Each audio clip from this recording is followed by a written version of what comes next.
They did it! They won! I'm laughing not because they blew a lead, but because they actually beat the Avalanche. What in the world happened there? Against all odds, too, with the referees, the double minors, the disallowed goals, and the jelly beans, the Vancouver Canucks pull off a 4-3 win against the reigning, defending, undisputed champion of the world, the Colorado Avalanche. And they do so with the help of some former Colorado Avalanche players. Sheldon Dries, guess what? That guy was a pretty big impact player today. Spencer Martin was a former Av too. You had Kyle Burrows, I believe, coming into the lineup tonight, which is funny, but interestingly enough, he was a Colorado player as well in the past, so you had the former Avs coming out here like the former Canucks on Calgary, just doing their thing and being the best versions of themselves. It's like Tanev, Toffoli, and Markstrom, except to a lesser degree. The Canucks win this one 4-3, and it's very interesting because there were so many points of doom and gloom throughout this game for both fan bases.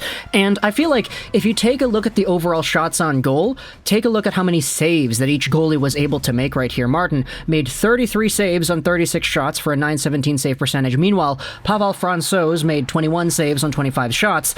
The Avalanche, I feel like, were the better team, though. And you take a look at the expected chances, the goals that did go in and everything. Colorado just had such a lethal and potent offense, especially when on the power play, because they had themselves 6 power play opportunities in this one. They converted on 2 of them. The others were either killed off or negated by Colorado penalties in the same span.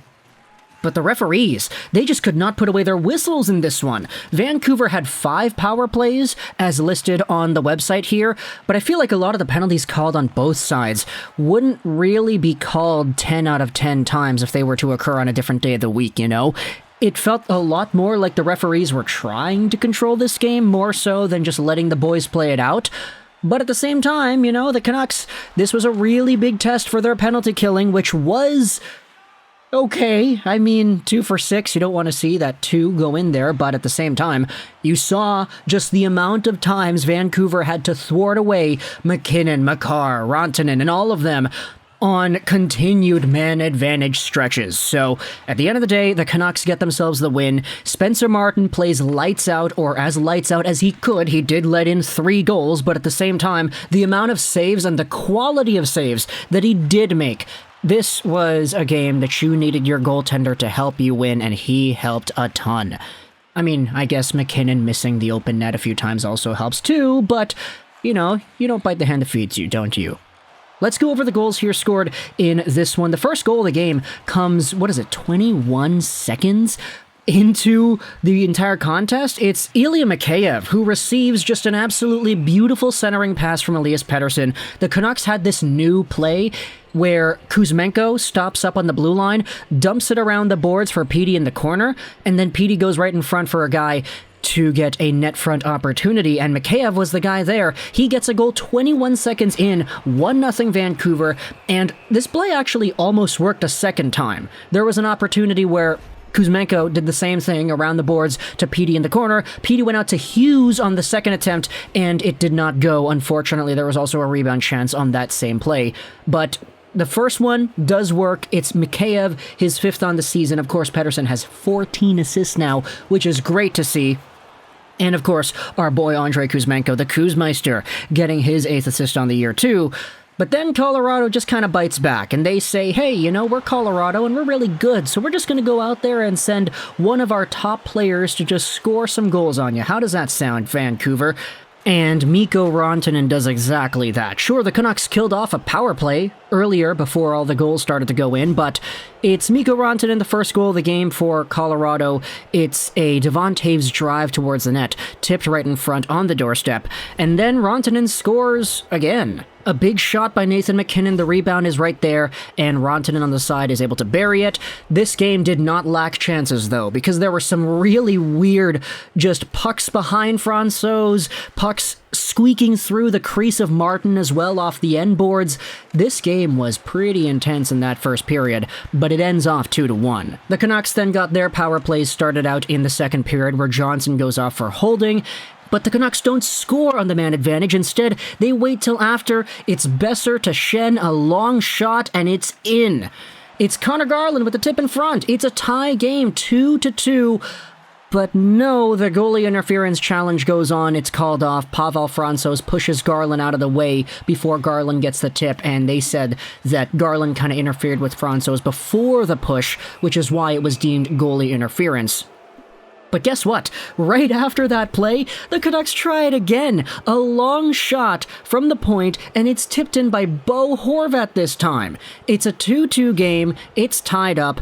Bo Horvat is now tied with Connor McDavid and Jason Robertson for first in the NHL in goals, which is crazy, but Bo is your #1 goal leader. Mikko Rantanen then gets injured out in front of Spencer Martin, and Tyler Myers gets a high-sticking double minor going to the box. Martin had to make some crazy good glove saves on this power play, but eventually, after one first power play is killed off, it's JT Miller who gets a penalty for hooking, which makes it 5-on-3, and then Makar scores. It's 3-2 for Colorado, and the Canucks still have a man in the box afterwards. They kill it off. The Canucks end off the second period with a power play of their own, but that's also killed too. And then in the third period, this is where things kind of get crazy. There are some more power plays. Kuzmenko drew a penalty on Makar for tripping, but this one doesn't go. There's no goal on the power play as Vancouver tries to tie things up. But immediately after the power play expires, it's Sheldon Dries who takes a rebound in front and he roofs it out on the backhand, 3-3. OEL with the cross-ice pass, and it's deflected on goal. That's where Dries is able to take his net front presence experience to use here, and he buries one upstairs. Shortly after, Elias Pettersson gets a penalty himself, but while on the penalty kill, Dakota Joshua draws another penalty for Vancouver. So it's 4-on-4 afterwards as Makar goes to the box, and this is where Ethan Bear winds up and drives it right by Pavel Francouz. Mikheyev beats the icing, plays it back to Dries. Dries goes to OEL, who finds Bear, winds up and drives. It's 4-3 Vancouver. That's the end of the game when it comes to the goals. But when it comes to the scoring opportunities, no. There were so many more after this Bear goal. You had yourselves Mikko Rantanen trying the old Johnny Gaudreau on Spencer Martin wraparound play. It doesn't work this time because Ilya Mikheyev is attached to the far post, making sure that that puck is not able to cross in front.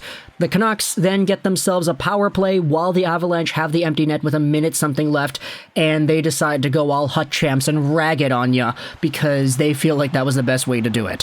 They do it properly, too. They pass it back to their own guy, they play the puck up forward, up ice, and then they pass it back again. Vancouver playing the classic, kill the clock, let's just rag it out here strategy that pisses everybody else off when they play against an opponent who acts like that in Hockey Ultimate Team. And then, of course, you had the Elias Pettersson jelly beans incident where a fan threw his very wide-open bag of jelly beans onto the ice and it went right near Petey.